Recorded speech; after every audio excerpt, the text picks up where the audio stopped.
Hey Brass fam. So a lot of you have asked me about how to expand the range on your instrument.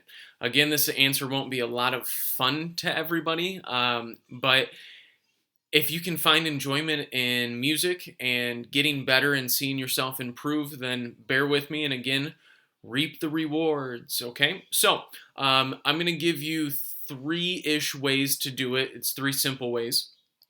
Sorry, I just had dinner. Excuse me. Way number one, okay, we're going to talk about scales. I know everybody's favorite, scales. Yeah, scales. We're going to add a ninth to scales, okay? And what does that mean? It means that if I were to take, say, a B flat major scale, and so like on low brass, we're talking B flat, C, D, E flat, F, G, A, B flat. On trumpet, we're talking C, D, E, F, G, A, B, C. Those are your 8 notes, and we number them 1, 2, 3, 4, 5, 6, 7, 8. Notice that this first note, number 1, and the 8th note, the first note and the 8th note have the same name. On low brass, we're talking B flat and B flat. On trumpet, we're talking C and we're talking C. If I say add the ninth, that means I'm going to make the second note an octave higher. That was weird. I'm going to make the second note an octave higher. There we go. There we go. All right, second note, octave higher. So I'm going to go on trumpet, C, D, E, F, G, A, B, C, high D, and then I'm going to come back down the scale. Okay? So just an example of what that's like. And you can do this with any scale. Take the second note of the scale and put it up an octave. Okay?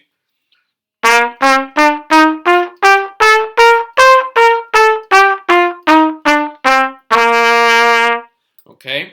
Then on trombone, that second note is a C, so we're going to play a high C at the top of the scale.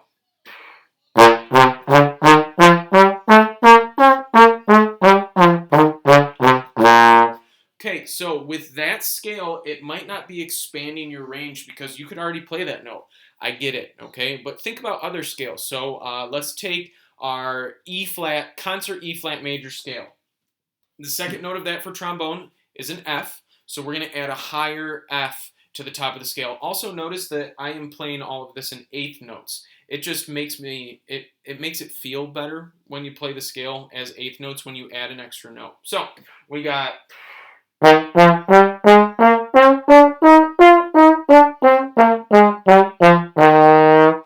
on trumpet, that is your F major scale. Okay, so the second note is a G. Well, we're going to add a high G for it.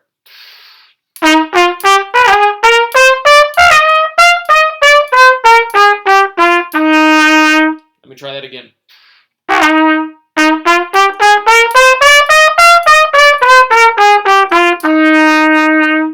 Okay.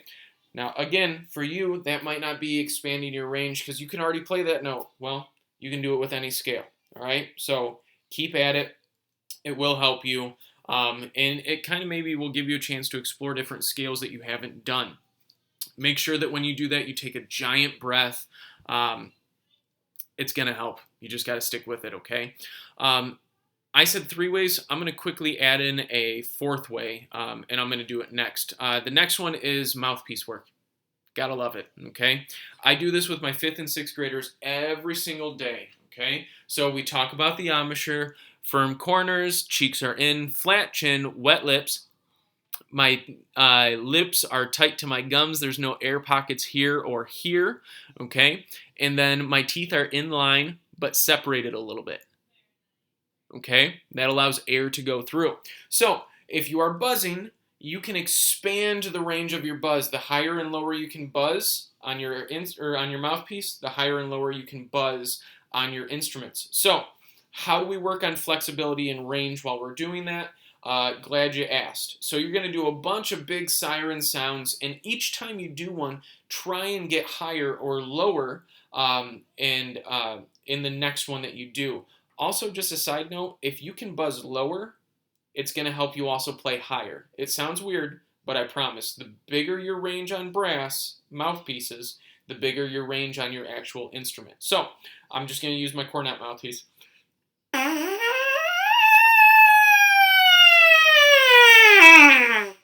All right, that was that one. Let's see if I can do even more.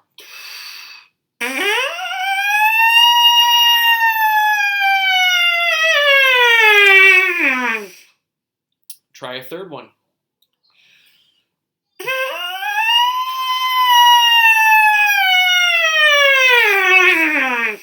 Well, now I have an idea of what I can actually do when I buzz on my mouthpiece. And again, you can do this on trombone. I'm just using my cornet to demonstrate. So, you can do little yips. That's what I call them, yip, yip, yip, yip. Okay, and what we're going to do is we're going to start in the middle of our buzz, and we're going to go up to the high range, and we're going to try and go a little bit higher, okay? Sounds like this.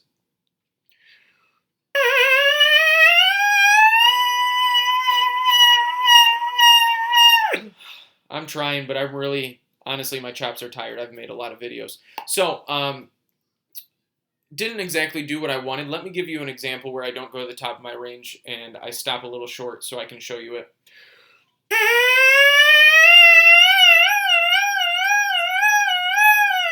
Okay, those are called yips, or what I call yips, technical terms, right?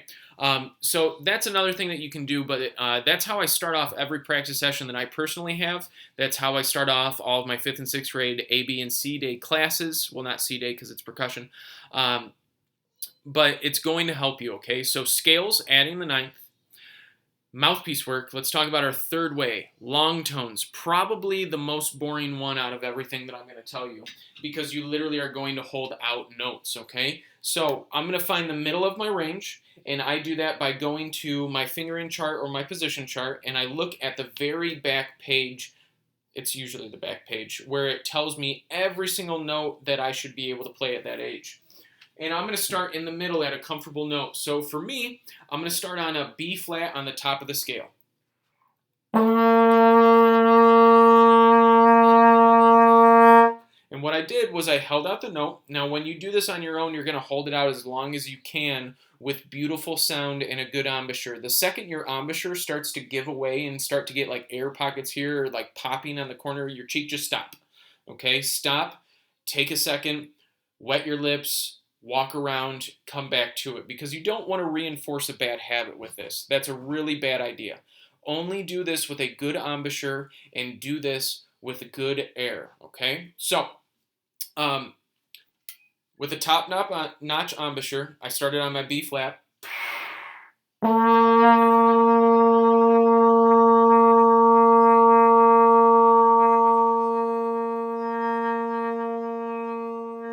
I noticed the sound was getting a little bit fuzzy, so I stopped. Now I'm going to go up one note. After B flat, the next one up is B natural in 4th position.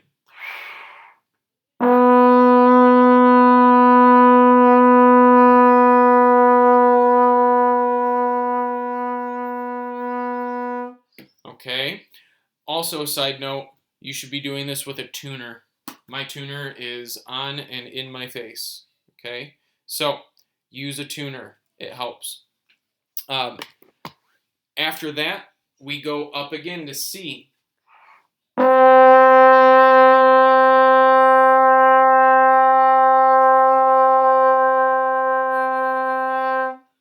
C sharp, D, E flat, E, F. Now, say I'm one of you and my range is topping out about F. So I try really hard. I take a big breath. I got a firm embouchure, and it's like. That's okay. Stop and go backwards 3 notes. So F was the top of my range. I'm going to go back 3 notes. E, E flat, D. Okay? So I'm going to go back to D, and I'm going to hold out that one. And I'm going to hold it out as long as I can until it starts to sound bad or my embouchure gives away. Then I'm going to go up, E flat. Same thing. E natural. And now I'm at that F that was just giving me trouble. So, I'm going to take a big breath. I got this. Oh, I had it for a second. It didn't work. Okay. Take a second and do what I just did a second and a third time. Now, once you're done with that, and again, that applies to all brass instruments, tuba, euphonium, trombone, and trumpet. Now, what I'm going to do is I'm going to do the equivalent on trumpet, but I'm going to go down in pitch instead of up in pitch. So again, I'm going to start at something that's comfortable for me. I'm going to choose a G on the second line of the staff. For our low brass people, that would be your F. And I'm going to go down my fingering chart to make sure that I'm playing each tone.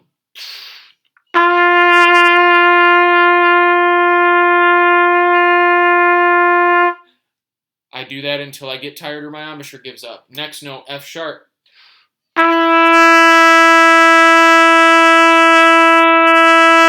F natural.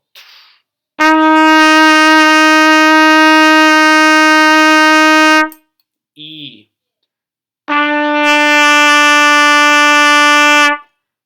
E flat.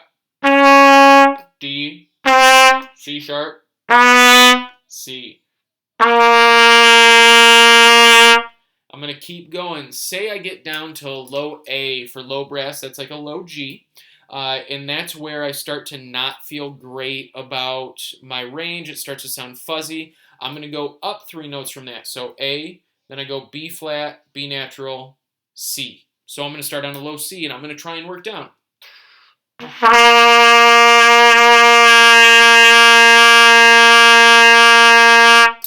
B.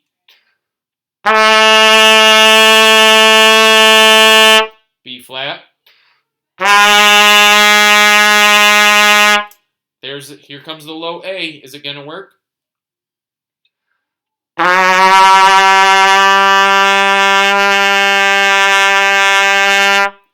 Kind of, but my embouchure wasn't great. So again, if that's your limit, go through what I just did 3 times. Now it's important that when you do these long tones, you start in the middle of your range and you go up, and then the very last thing that you should do is start in the middle of your range and go down. We never want to end on super high notes. That's a good way to damage your lips, okay? Next thing, and final thought for the expanding the range, slurs. Slurs, slurs, slurs, slurs, slurs, slurs, slurs, slurs. Sorry. But the more you can slur, the more flexibility you're getting here. You're changing. You're not just doing C, G, C. You're jumping around like C, C, G, E. Maybe. I don't know. That's the best part about slurs. You get to make up your own pattern.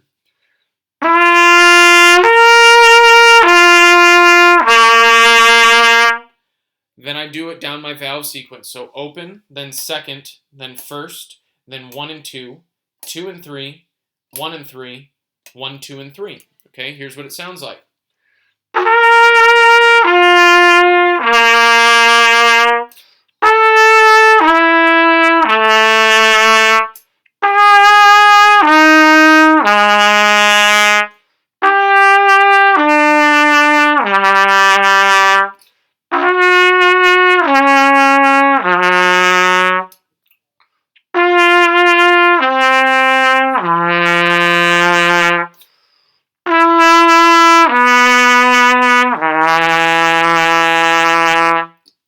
Anytime you use 1 and 3 or 1, 2, and 3, you want to kick out that third valve slide. I did it a little early on 2 and 3, and you don't need to on that one.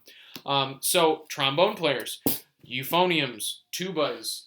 I just told euphoniums and tubas the chromatic valve sequence. It's the same for trumpet and cornet as it is for euphonium and tuba. Then trombone, what that equals out for you is 1, 2, 3, 4, 5, 6, 7. That's it, okay? So, we want to mess around. I just did on the trumpet, I did C, G, C, which on trombone, euphonium, and tuba is B flat, F, B flat.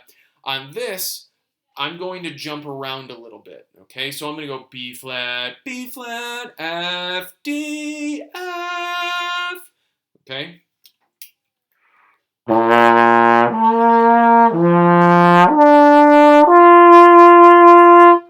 Do the same exact pattern in second.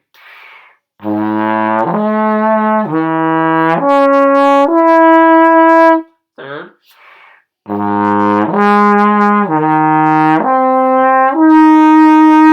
Fourth.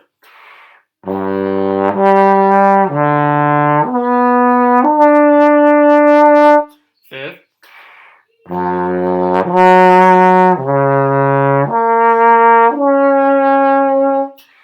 Sixth.